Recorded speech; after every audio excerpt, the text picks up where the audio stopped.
এই আধা আধুরা শীতের মধ্যে নতুন ভিডিও নিয়ে চলে আসলাম। আমি রোদুষী। আজকে তোমাদের সাথে শেয়ার করব চিতই পিঠা ও ধনিয়া পাতার একটি ঝাল ভর্তার রেসিপি। আশা করি তোমাদের ভালো লাগবে। ভিডিওটা শেষ পর্যন্ত দেখো। প্রথমে আম্মু ধনে পাতায় লবণ দিয়ে ভালো মতো বেটে নিল। তার মধ্যে দিয়ে দিল কাঁচা মরিচ।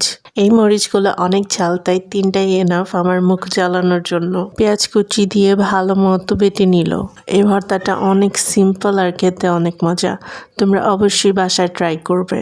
চিতই পিঠার সাথে আমার মাংসের পাশাপাশি নানা রকম ঝাল ভর্তা অনেক বেশি ভালো লাগে। হঠাৎ সন্ধ্যায় দেখলাম আম্মু চিতই পিঠা বানাচ্ছে। আর দুপুরের দিকে রান্না হয়েছিল গরুর ভুড়ি। ধনিয়া পাতার ভর্তাটা স্পেশালি চিতই পিঠা দিয়ে খাওয়ার জন্য বানানো হয়েছে। দেখো দেখতে কত সুন্দর হয়েছে। গরম গরম পিঠার সাথে ঝাল ঝাল ধনিয়া ভর্তা খেতে অনেক মজা। তোমরা অবশ্যই ট্রাই করবে যারা কখনো ধনিয়া ভর্তার সাথে চিতই পিঠা খাওনি।